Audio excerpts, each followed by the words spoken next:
My name is TotalBiscuit, and I suck at Starcraft 2. Ladies and gentlemen, welcome to yet another edition of I Suck at Starcraft 2. This game follows directly after episode 6. I decided to get right back on the horse and do what any good player should do, and that's try, and try again. The game's matchmaking system dumped me on a map that all StarCraft veterans should be familiar with, but I certainly wasn't at this point, and that is of course the Lost Temple, a 2v2 map which is a little bit too large, quite frankly, for a 1v1, but seems to be quite popular anyway. Sped it up as always. You see the early Zerg scout heading over there. Nice little advantage. He knows exactly where I am, but of course I now know where he is because I've seen the direction that his overlord came from. Managed to get my block up very quickly and build a couple of marines. And incredibly unfortunate here, I actually knock him down to 4 hit points. Yes, indeed, 4. So I run off, and he is outside of my field of view, yet he is still there. And a few of you will be thinking, oh, I know what's going to happen here. Some of you may not, so I will show you.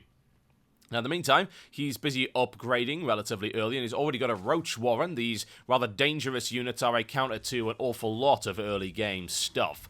They're very nasty indeed. Some people would even argue overpowered in the beta at the moment. I don't really want to make a commentary on them. I can blow them up just as well as anything else. Now, he's hanging around with the Zerglings there. He knows he cannot assault my block and my choke there. And he's building a Nidus network. Now, what is this? For those of you who don't know, a Nidus network allows you to construct what's called a Nidus worm. You can deploy it anywhere within your line of sight, and you can tunnel units through it. So it's like some kind of teleporter. The Nidus worm can be destroyed while it is forming, and also after it has been deployed. It also spreads the creep, which allows you to build, well, wherever you want. Here's the problem. You saw that right there, the Nidus worm is built, but you just saw where the Overlord is. The Overlord is hanging around, and of course has line of sight on an area of my base, whereas I cannot see the Overlord. That ain't good. There is a real possibility of some serious damage as a result of the Nidus network there, and I've seen many a game lost as a direct result. Now, as to what I'm doing, I have gone for the double barracks technique with the Tech Labs. I am going for Reapers, and my aim is to use these jetpack quick strike infantry units to attack and hopefully damage the economy of the Zerg player. Give myself a little bit of an advantage. It's an effective tactic, but it does require significant investment, and at the moment Reapers are not particularly durable, relying on their speed more so than anything else. Now, he's building those roaches, and I think we can see what he's going to do here. He's going to load them into that Nidus, and I am blissfully unaware of the horror that's about to surface through the ground near my base. So in the meantime, I decided to go with my Reaper harassment strategy and started moving in. Now, I know exactly where he is right now, thankfully, so I can hop right on over there, jump over the cliff, and in we go. He can't see me from there, flanking around the side, and I'm going for his drones in the back. Now, I should be able to do a bit of damage here, and normally this is very effective.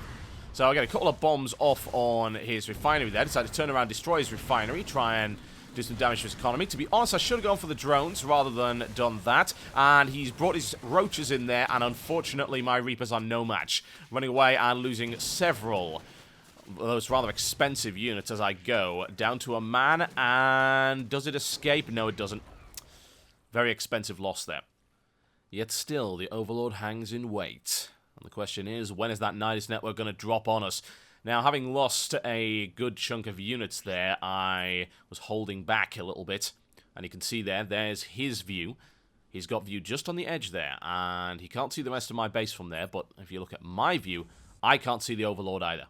Absolutely nothing. I am blissfully unaware that that is even there. No doubt the Nidus will be dropping very shortly indeed. He's loading up his roaches into it. That's a lot of roaches, ladies and gentlemen. That could be very messy indeed. Still no Nidus. He's holding back, just waiting. He knows that I'm just hanging around on the other side of my base. Very well defended on the western side, and not expecting an attack from the rear.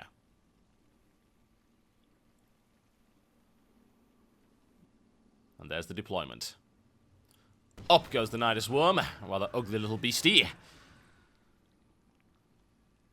Spewing forth both creep and a large number of enemy units. And this is where it could get extremely messy. I still don't know about it. In he goes.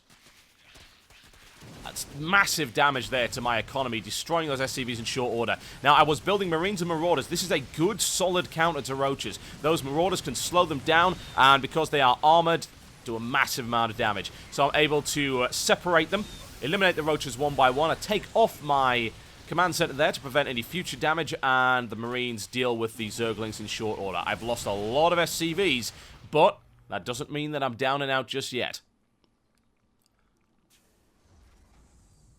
Now, at the moment, he seems rather fearful of deploying the other 5 Roaches, and so would I. He knows that I have an effective counter.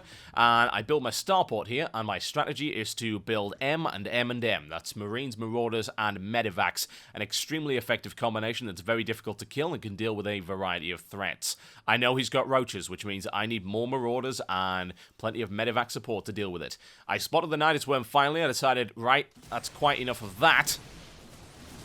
And down it goes before it can deploy anything. Now, that Overlord is still there. I am now aware of it. You can see I moved it to try. I just couldn't get in range. However, now I've got a starport. I will have something I can use against it.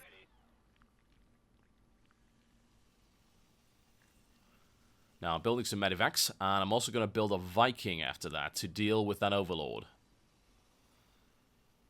I did build a factory, but to be honest, I didn't really have any use for the units inside it as of yet. You can see what he's got right now. He's got Roaches, he's got Zerglings. Nothing else at the moment, and ergo, I should be able to beat that with M&M, especially with Medivac support.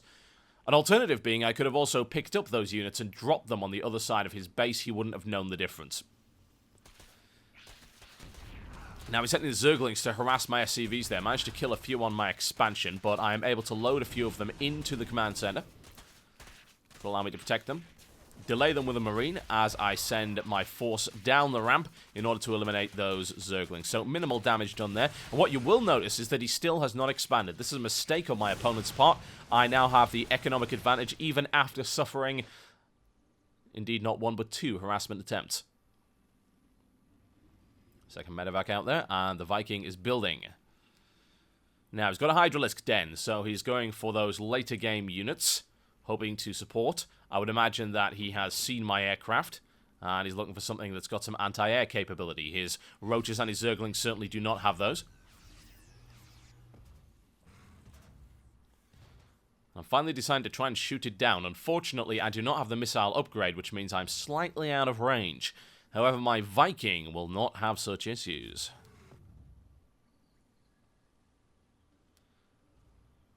Time we squash this particular pest, and we know what happened when I allowed it to get away the first time. I'm not going to let that happen again. Down goes his Overlord, and the possibility of a Nidus Worm attack again has been successfully eliminated. Now, you see there, he's got his Hydralisks, and he is preparing a defense. I'm sure he knows that I have got a lot of very nasty things coming his way, but the question is, does he have enough units to counter them? I have the economic advantage, and he's only just started building his expansion in the south there. You just see it right at the bottom, that red dot on the minimap.